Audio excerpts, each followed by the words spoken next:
They censor and suppress. We got to go back to 2016. This is all because of the giant fake Russia hoax. All of this comes from the lie that Donald Trump and the Russians colluded to steal the election of 2016. And then how do we get from there to there? Because all of this censorship comes from that.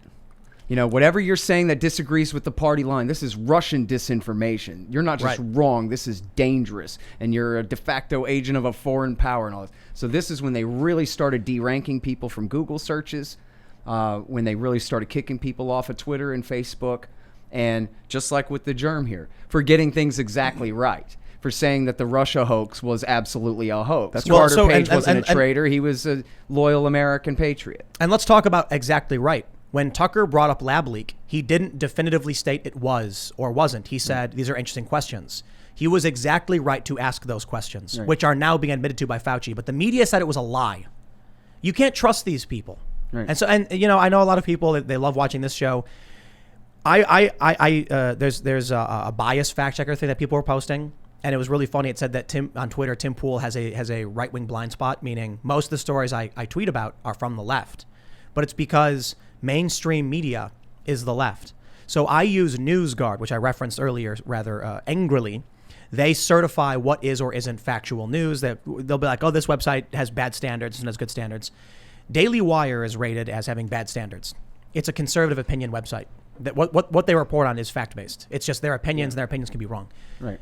Media Matters, which is just activism, is rated green across the board. Right. So it's not that I have a left bias. It's that the organizations and the institutions have an institutional left establishment bias. Yeah. A liberal bias, right? They hate the left. They'll go after and persecute real leftists. You know, they'll use them. Yeah, once they started kicking all the right wingers off of Twitter, then they went, well, no, but and de-ranking them on Google. They said, no, but we're being fair because we're also picking on the left too.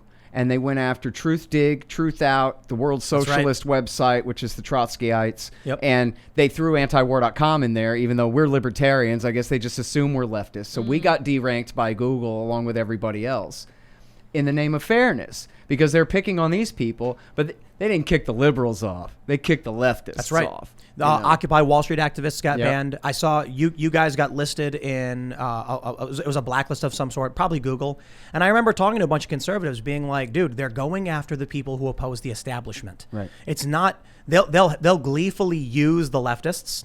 And unfortunately, a lot of these young leftists don't know who these people are. They weren't around in politics when Joe Biden was vice president. Right. So they think he's the hero, or to be fair, the DSA types in their early 20s think, sure, he's bad, but he's not a fascist. And I'm like, I got news for you about the Obama years and what Biden was doing with his brother. So sure, call him whatever you want. Crooked. How about that? But they weren't around for it. Yeah. So they vote for this guy. They get exploited, and that's why Democrats love younger voters. A 16-year-old doesn't have the memory of what they did 10 years ago. Right. Exploitation, that's the name of the game. So they'll censor everybody. But here's what ends up happening. Trump was very powerful in terms of upsetting the establishment. Trump's followers were very prominent and influential. They had to get rid of those people. They cut it, they smack it from the middle, and then Trump loses a lot of his core evangelizers, these prominent personalities. That means less grassroots, people rising up. They banned subreddits like The Donald, this massive subreddit where people are posting memes and having a good time. They cut it out from the ground up, and then Trump falls. They had to go after him with all of their force. That means the conservatives were getting the brunt of the censorship, but there were very much so many leftists who were anti-establishment as well, and screaming and saying F you to the Democrats the whole way, and they got nuked too, but there were fewer of them. So what ends up happening is the whole narrative becomes conservative. The liberals end up just saying it's fake news. Conservatives are lying. It's a private company. And then many leftists who get banned apparently weren't loud enough because leftists are always fighting with each other as well. A lot of leftists decided to align themselves with Democrats because, as they described it, it's easier to overthrow a feeble old man than it is a fascist. So they decided they were going to support Joe Biden.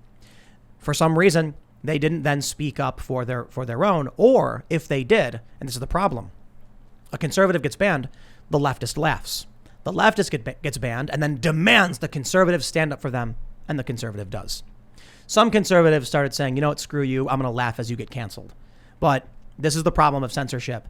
It is the Democratic establishment and the old neocon establishment, which got fractured as soon as Trump stormed into the party. But all of those people, the Lincoln Project people, are very much still aligned with all of the Democrats. They've become they've always been one big uniparty, but now there's like real opposition fomenting. And ultimately, I think the censorship will get worse. I think it'll impact us. We've talked a great deal about it. The lab leak theory, we weren't allowed to talk about. We had to be very careful in talking about it. And now here we are with Fauci himself deciding it's okay. And now it's okay. Yeah. Well, I think it's really one of the major crises of our era is the left, the further left, really giving up on freedom of speech and bringing the liberals with them. It used to be the liberals were the ones who would go to court to fight for your right to say whatever you want that they disagree with, but because they really don't. Yeah, they've taken really much more of a totalitarian sort of a left. My friend Anthony Gregory says it used to always be the best thing about the left was that they weren't the liberals. And the best thing about the liberals was that they weren't the left. Yeah. Because you need them both, right? Because the liberals have made their peace with capitalism and guns. And I mean, they're not coming for them. No, the liberals are the anti-gun ones. The leftists love guns. Yeah, I don't know. Traditionally, the liberals have their background checks and so forth, but they're not taking them. The leftists... I disagree, man. Listen. Right now, the leftists on Twitter are posting Karl Marx. Under no pretext shall arms and ammunition be surrendered. The workers must frustrate this by force if necessary. Well, listen. The liberals literally banned a bunch of my guns. Well, that's true that there are some leftists who are good on guns, but I think that those kind of quotes are pretty rare among the real hard left, but especially like on things like speech and war. So it used to be that you could rely on the leftists to be against imperialism, to oppose the FBI and the CIA and all these things, and you could rely on the liberals to essentially support capitalism and not be the worst on. But like neoliberal capitalism. That's right. Like absolutely right. Crony corporate garbage. It's the Hillary Clinton compromise with it. So we're not talking about libertarianism. We're talking about the center left Democrats. Yeah. But then what happened was Trump was so polarizing that he pushed the leftists and the liberals together, but only for the worse. Right. Yeah. So the liberals abandoned their belief in free speech so that they could collaborate with the leftists on kicking everybody else off. And then the leftists abandoned all of their opposition to, not all, but in large measure, their opposition to imperialism and to the federal police agencies, because who's protecting us from Donald Trump? The FBI and the CIA. They love it. And so everybody rally around John Brennan and Robert Mueller because they're protecting us from the big bad fascists. This is what I said, because I've known all of these Occupy people, these leftists. I said it was the greatest de-radicalization in the history of the United States when I see the far leftists from Occupy cheering for the FBI, and that's all they would do. So I'm on Facebook and I see this hacker guy, this guy who's like literally been to prison, opposing and fighting, and being a far leftist. And then he's like, the FBI's raided Giuliani's office. This is, amazing. He's like, finally justice.